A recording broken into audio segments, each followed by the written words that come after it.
Bonjour tout le monde. Aujourd'hui, j'ai une vidéo un petit peu spéciale pour vous. On va faire quelque chose d'un peu différent. Je vous montre trois cours complets que vous pouvez trouver en ligne, qui sont donnés par des professeurs excellents. Donc un niveau académique de très haut niveau pour la qualité de l'enseignement, pour la qualité de la matière qui est montrée et qui reste pourtant très accessible à tout le monde. Donc, je vous montre ces trois cours-là complètement en ligne.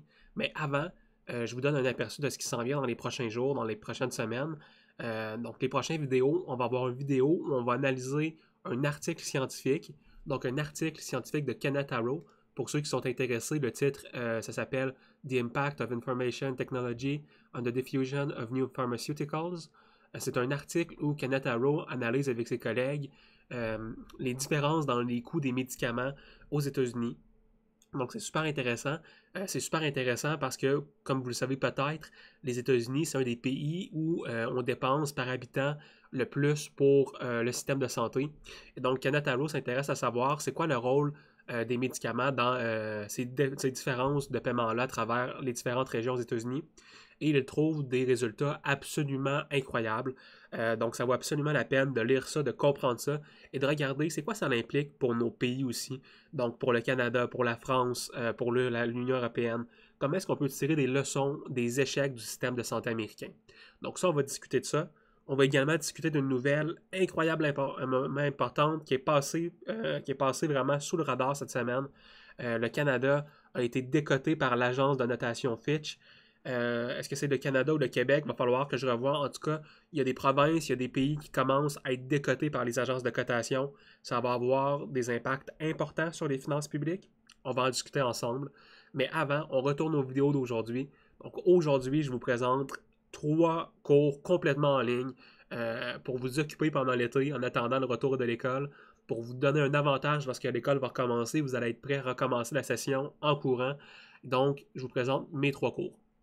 Premier cours que je vous présente, en troisième place, c'est le cours de Raj Chetty, qui est donné à l'Université d'Harvard. Donc, pour ceux qui ne connaissent pas Raj Chetty, c'est un économiste d'origine indienne absolument génial, un des plus jeunes professeurs titularisés à Harvard. Avant d'être à Harvard, était à une autre université assez prestigieuse, je ne pourrais plus me souvenir laquelle. Mais bref, c'est un économiste spécialisé dans tout ce qui touche la taxation, donc l'économie publique. Et ici, vous avez un cours de niveau gradué ou sous-gradué, là, dépendant de comment vous le placez, où on discute essentiellement de la taxation. Donc, comment est-ce qu'on analyse les effets des taxations, les différents types de politiques, comment est-ce que ça nous informe sur la façon dont les gens vont réagir, est-ce qu'il y a des manières de taxer qui sont plus efficaces que d'autres, etc. Donc, c'est une trentaine de vidéos, c'est une playlist qui se trouve sur la chaîne YouTube de l'Université Harvard. Vous pouvez aller voir ça. Le cours s'appelle Economics 2450A, Public Economics. Il y a une suite, 2450B, à ce cours-là, mais le cours n'est pas présenté sur la chaîne YouTube. Donc, on espère que cette deuxième partie-là va sortir également. Mais je vous dirais que c'est une série quand même super intéressante. Donc, Raj Chetty, c'est un pédagogue extraordinaire. Prendre la matière compliquée et la rend simplement accessible. Donc, vous allez apprécier cette vidéo-là, que vous soyez au début de votre parcours en économie ou plus dans vos études graduées, c'est un cours qui va vous intéresser, j'en suis convaincu. Donc, ça, c'est la troisième place, le cours que vous devriez voir. Deuxième cours, eh bien là, on change de médium. Vous allez aller sur le site de MIT OpenCourseware, donc le Massachusetts Institute of Technology, encore une des meilleures universités aux États-Unis, sinon au monde. Donc, c'est un cours ici qui s'appelle Matrix Methods in Data Analysis, Signal Processing and Machine Learning. Donc, le MIT a plusieurs cours complètement en ligne. Quand vous allez sur le site MIT OpenCourseware, si vous allez sur la page principale ocw.mit.edu, vous pouvez aller chercher dans les sujets. Dans les sujets, on va dans mathématiques, mathématiques appliquées, et on filtre pour avoir des cours avec des vidéos lectures. Vous voyez, j'ai déjà pratiquement une dizaine de cours avec des vidéos lectures. On va aller chercher, nous, Matrix Method in Data Analysis, Signal Processing and Machine Learning. C'est un cours qui est relativement simple. Donc, c'est de l'algèbre linéaire. On apprend à faire des opérations matricielles, inverser des matrices, trouver des matrices perpendiculaires, etc. Mais ce qui est très intéressant avec ce cours-là, et c'est lorsqu'on va aller voir le calendrier des notions qui sont vues, eh bien, c'est qu'on part des notions qu'on comprend très bien, donc des matrices orthogonales, des matrices carrées, etc., et on pousse les notions pour faire vraiment de l'économétrie standard. Donc, on va aller trouver des façons de calculer des régressions linéaires, etc. Et on accélère ça tranquillement, ces connaissances-là, pour s'en aller tranquillement vers des réseaux neuronaux et de l'intelligence artificielle. Donc, pour des économistes qui ont des bases en économétrie, c'est une belle façon de s'initier au concept d'intelligence artificielle et d'apprentissage profond.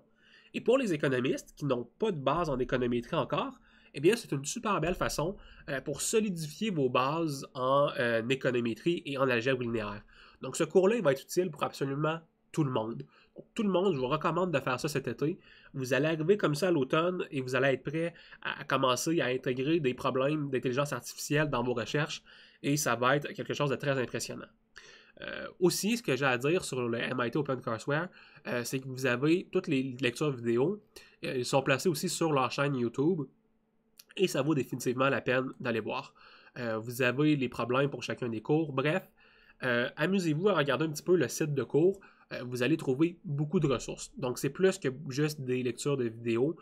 Vous avez vraiment beaucoup de matériel à lire, et des recommandations de lecture et des travaux à faire. Donc, super bon site, MIT OpenCourseWare. Vous pouvez vous amuser également à aller voir c'est quoi les autres sujets qui sont offerts par le site. Naturellement, tout ça, c'est en anglais, mais ça vaut bien la peine. On peut aller voir en sciences sociales. Il y a également des cours d'économie. Parfois, vous avez des cours avec des lectures complètes. Donc, pour ceux qui sont en introduction en principe de microéconomie, ça peut être intéressant. Théorie financière, ici, un autre cours très intéressant.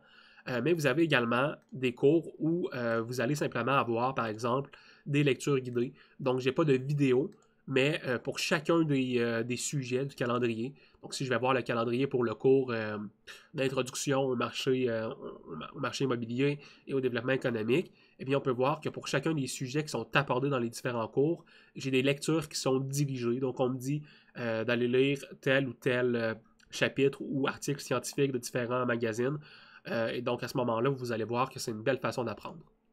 Mais finalement, mon numéro 1, le cours que vous devez absolument suivre cet été, si vous voulez commencer la session avec une longueur d'avance sur tous vos collègues, c'est un autre cours donné par Raj Chetty. Vous pouvez le trouver sur YouTube, sur la chaîne Opportunity Insights. Donc, sur Opportunity Insights, vous avez un cours de Raj Chetty qui est donné à Harvard. C'est le cours d'utilisation des big data pour résoudre des problèmes économiques et des problèmes en sciences sociales. Essentiellement, ce que Raj Chetty fait dans ce cours-là, d'absolument fantastique, c'est qu'il regarde plutôt que de faire de la théorie. Donc, plutôt que de faire de la théorie économique, des modèles d'offres et de demandes, etc., ce que Raj Chetty fait, essentiellement, c'est qu'il couvre comment est-ce qu'on fait empiriquement pour étudier des problèmes économiques importants. Donc, du développement économique à l'économie de la santé, en passant par l'économie de l'éducation, Raj Chetty couvre plein de sujets pertinents et les approches qu'on utilise présentement, donc actuellement dans la littérature économique, pour essayer de résoudre ces problèmes économiques-là. Pourquoi est-ce que c'est intéressant pour tout le monde cette vidéo-là, cette série de vidéos-là? Donc, pourquoi est-ce que vous devriez l'écouter? Eh bien, si vous commencez votre parcours en économie, ça va vous aider à enligner sur ce que vous avez envie de faire. Donc, ça va vous permettre de voir c'est quoi les outils qui sont importants que j'apprenne. Qu'est-ce que je dois apprendre comme outil? C'est quoi les connaissances que je dois connaître si je veux être capable de faire de la recherche en économie? Donc, ça, c'est ce que les plus jeunes vont en retirer comme information. Ce que les personnes plus avancées dans leur parcours vont retirer, eh bien, c'est des intérêts. Hein, souvent en économie, nous, on a fait beaucoup de théorie. Donc, ça a été très long pendant plusieurs années, mes 2-3 premières années. J'ai pratiquement juste fait de la théorie économique. Et quand je suis arrivé pour mes études supérieures, la question que je me suis posée, c'est, mon Dieu, sur quoi j'ai envie de travailler? Eh bien, si j'avais eu ce cours-là avant, j'aurais pu voir c'est quoi les différents sujets qui sont travaillés en économie et sur lesquels j'avais envie de travailler. Ça aurait été beaucoup plus productif pour moi d'avoir ce cours-là au début de mon parcours. Donc, vous allez voir, vous allez tous y tirer ici quelque chose de super intéressant et je crois que tout le monde devrait suivre ce cours-là avant le début de la rentrée académique. Ça va guider vos recherches, ça va vous donner envie de travailler, ça va vous donner envie de faire de la recherche pertinente et intéressante. Et donc, je vous laisse là-dessus. J'espère que vous avez apprécié la vidéo d'aujourd'hui. Si vous avez envie de partager ces ressources-là avec vos amis, n'oubliez pas de laisser un thumbs up aux vidéos et de partager cette vidéo-là avec les différents collègues avec lesquels vous travaillez à l'université. Donc, je vous rappelle un petit peu ce qui s'en vient. Donc, ce qui s'en vient, nous, dans le prochain vidéo, on va discuter ensemble de l'article de Kanataro publié en 2017. Donc, en fait, ça, c'est un document de travail. Le vrai article est récemment publié dans un journal économique. Et ça doit être bien un des derniers articles de Kenneth Arrow. Kenneth Arrow, qui est un économiste absolument fantastique, gagné un prix Nobel dans les années 70, a développé le théorème d'impossibilité d'Arrow. Bref, un mathématicien hors pair, etc. Donc, je crois que vous allez beaucoup apprécier cet article-là de Kenneth Arrow. Un petit peu plus long que ce qu'on a l'habitude de faire, 66 pages, mais découragez-vous pas, la plupart des pages ici, ce sont des annexes. Donc, on va parler de ça. Et on va discuter dans un prochain vidéo ensemble aussi de la grosse nouvelle de la décotation des agences de crédit de certains pays, de certaines provinces par les agences de crédit. Donc, on va en discuter. Et vous allez voir, on va changer un petit peu la façon dont on en discute. On va en discuter de façon beaucoup plus intéressante, beaucoup plus ludique. Donc, je vous attends aussi pour cette vidéo-là. Et au plaisir de vous revoir prochainement.